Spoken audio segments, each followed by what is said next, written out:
Hey YouTube, Mark Hoffman here, and I want to talk to you about a American classic.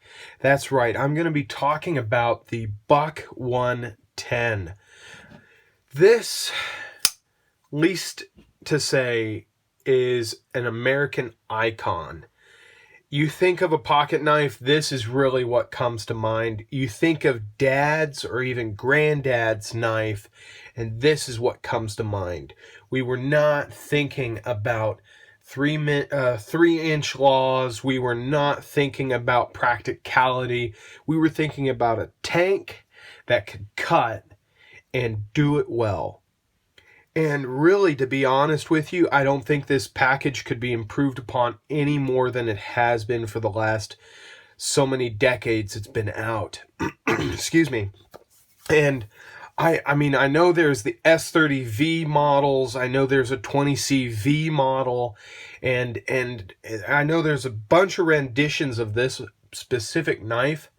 But if you were going to add a Buck 110 to your arsenal of collecting, of just having a buck knife, I think this is the way to go. Brass bolsters, ebony handle, and then you've got the 420 by Paul Boss steel here. And I just think that is the way to go when you are talking about owning a Buck 110. Now, why do I say this is the way to go about it?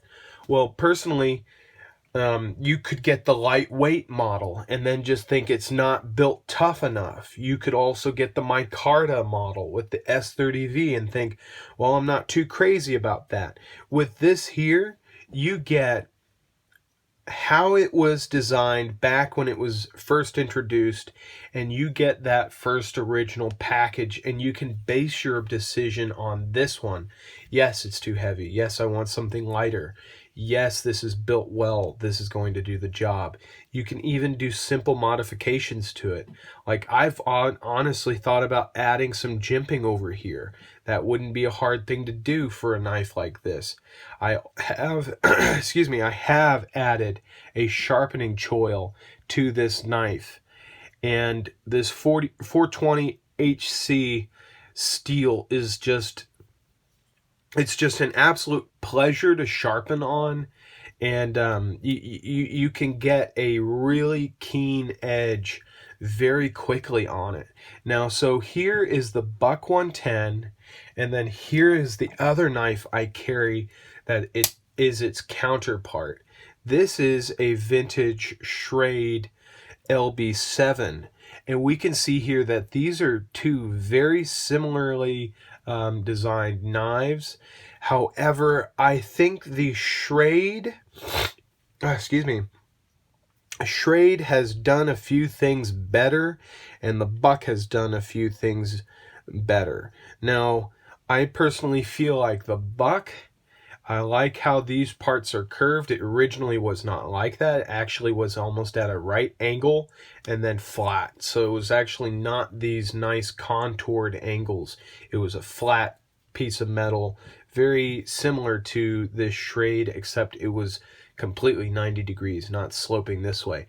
So I think they do a better job there, but what I think Schrade did better back in the day. Now, this is probably a late 70s model. I haven't completely gotten the right year down on this one, but I feel that having this metal pin for the blade, this stainless steel pin instead of the brass pin, is substantially better to have on a knife like this than the brass pin. I feel like the brass pin over time would wear out quicker.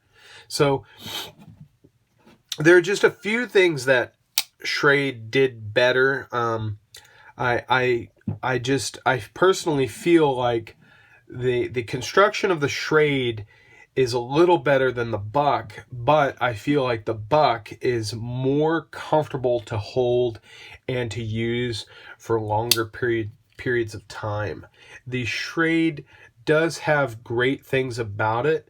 The steel is definitely not one, but this is also just 420 HC steel in standard form, whereas this is the Paul Boss stainless steel that he is, I mean, he's famous for his 420 HC steel and what he can do with it, along with any other steel he touches.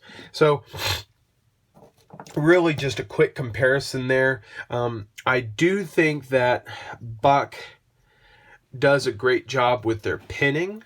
The pins here are very, very comfortable. I don't really notice them when I have this knife in hand.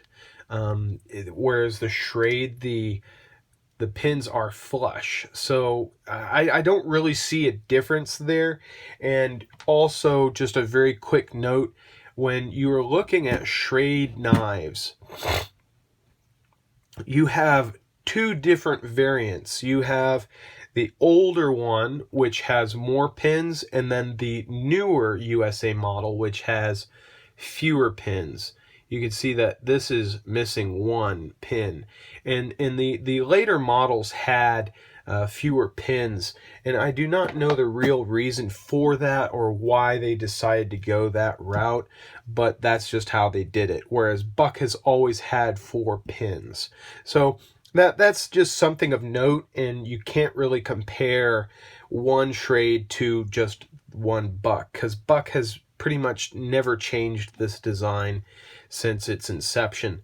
But I just think this is a fantastic knife to have. I mean, this here, if I wore a tool belt every day and had to have a knife every day, this is what I would carry. I have heard horror stories about Buck knives, their tips cracking off. That's an easy thing to fix. You just reprofile the end. You lose a little bit of length, but it's not end all be all kind of situation. And let's just be clear that this is the Buck USA, whereas on your Buck China models, like the Buck Canoe, you will not be getting the Paul Boss heat treat on your China models. That is specifically given to the American-made products. So on this one, I'm tough out of luck, and this is just your stock 420 HC, which is still some good stuff. So I can't speak enough about how great this knife is, how much of a classic it is, and how much work you can get done on it. You can choke up here for fine cuts. You can pinch here for your chopping. If you were cooking with it, you can have a great piercing action with that point. You can also do a lot of work with this for skinning and the way you can hold that. I mean, this really has tested time and has come out on top in how it was designed. So if you guys really enjoyed this video, this is where I'm going to just cut off. I've gone over 8 minutes here, and I'm just gonna end it. So if you guys enjoyed this video on the Buck 110 and a little bit of a cameo from 2 Schrade LB7s, I would love it if you hit that like button and if you subscribed. I love talking to everybody about the knives they collect, and I would love to talk to you about what you collect. So thank you again for joining me for this video, and I hope you enjoyed it.